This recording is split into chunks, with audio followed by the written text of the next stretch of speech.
Hey, Mr. Bassman, I wanna be a bassman too. No. Oh, hello.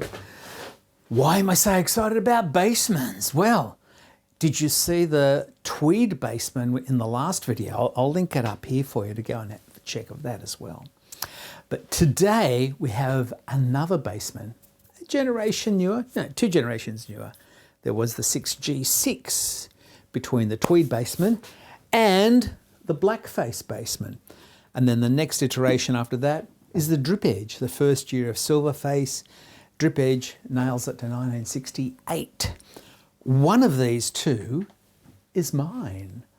One of these two belongs to my client. Which one?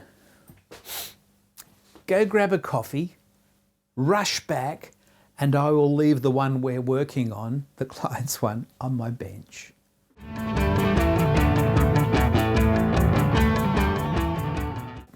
Going through a bit of a cherry red stage again. Well, this is the client's amp. It's a Blackface Bassman. We'll have a look and see what year it is shortly. We're going to have a look and see what the issue with this is. Okay. It's one of these electric ones. Need to plug it in. Come hither, coffee. All right, middle position, tones all up. Volume on 2.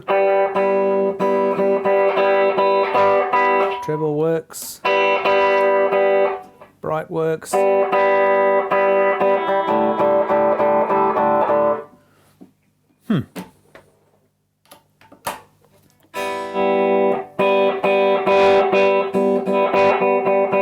Treble works.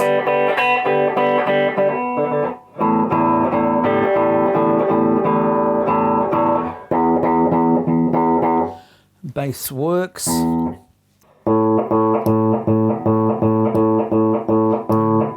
That deep switch works, but it seems to be working upside down to me.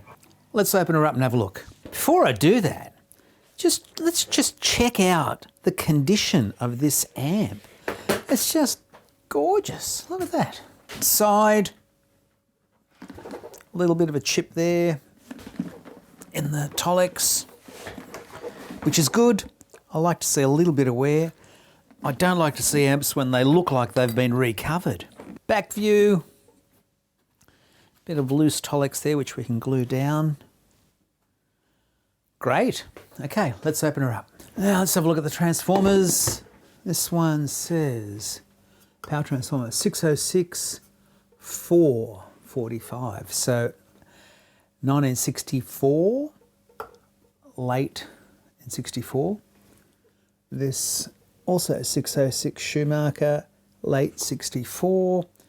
This is 125A13A, so that's an original output transformer. So it's 606 445. So 3 nicely matched transformers, all from 1964. The capacitors have been replaced, held down with some kind of adhesive, hopefully one that comes off pretty easy. We've got 200 microfarad caps there in series, which will give us 50 microfarad. I'll give those a test on the ESR meter to make sure they're okay. Very neat installation. I like that. Bodes well for what lies ahead. If we have a good, and we have a good tech, I'm pretty sure, that's worked on this before, power tubes we expect to be changed. They work hard. It's like engine oil. But these should only be changed when they go microphonic, noisy, rarely die. And sure enough, we have an RCA 12AX7. Great sign. A JJ, a JJ, and a JJ. Well, I'm surprised that 3 out of the 4 have been changed. Is possible. Yeah, it'd be nice to have had another old one, but he's done the right thing and put it in the first slot. This guy knew what he was doing. I wish he did it. I wish I knew who it was, because good techs are really hard to find. There's lots of adequate techs, but to find good ones, pretty hard. All right, has he done the all-important power wiring properly? So here's the mains cable. Now, this is, I know it's been replaced because it's now a 3-pin, which is good. So first thing I'm going to do is just check out and see how the earth was done. So that's our mains earth there. Yeah, look, it's all right. It's not the way I would do it. I tend to solder the mains earth to the chassis, like those points there. This has been added on. Why he decided to do it that way, I don't know. It's probably okay. So the purpose of this whole job now is to inspect it before it goes on sale at Joel's Vintage Guitars in Sydney, to make sure it's safe, to make sure it's reliable. I'm going to just check it over, and my job is not to modify it. I will repair a fault if I come across one, but I'm not going to modify it. All right, let's have a look and see how he's done the mains wiring. Now, I want to see the active go straight to the fuse. There's our active coming in. And it is going to the fuse. And that's going there, and neutral.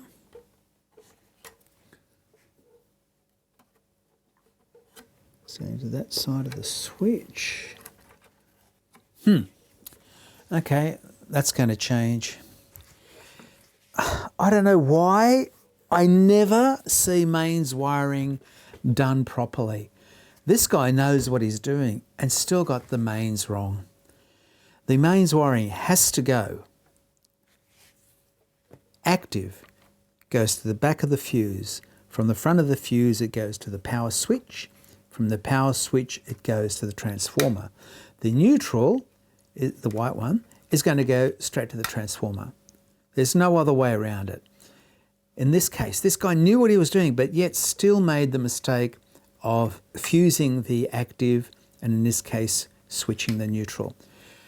Right, so that has to be done. I cannot let this go out with wrong wiring. Now, this is running on US power, so it should have a 2-amp fuse in here, which it does. In Australia, we were running on 240. This would quite often be still marked at the American current of 2 amps, but we only need half that because we're running twice the voltage for the same power. Okay, I can see that the grid stoppers have been changed. Good thing. I probably wouldn't have used that colour because they stand out like dog's balls. I would have used the brown Vichys, which just, you have to look twice to know that they've been changed. Screen grid resistors have been changed for a much higher wattage, 470 ohm. Good, we like that. And here's the exciting news about what this guy's done. I'd like to know who it is because I want to go up to him one day and shake his hand and go, mate, you know your shit. As you may have seen in some of my other videos, there was one a while ago where I sort of did my lolly a bit because someone had replaced all of these blue molded capacitors with horrid orange drops. As we can see here, this is typical. They never fail. So why replace them? I will test them, but like God, in the last 10 years, I've probably replaced 2 of these. These things never fail, and your sound goes through these. This is why I'm so particular about them. Let's see what else he's done. He's replaced the cathode bypass capacitors with good quality Spragues, probably 25 at 25, yes, good. Once again, he's used metal film resistors here. Once again, I don't like the pink or the grey or the green. They just stand out, you know. I'll just show you what I prefer to use.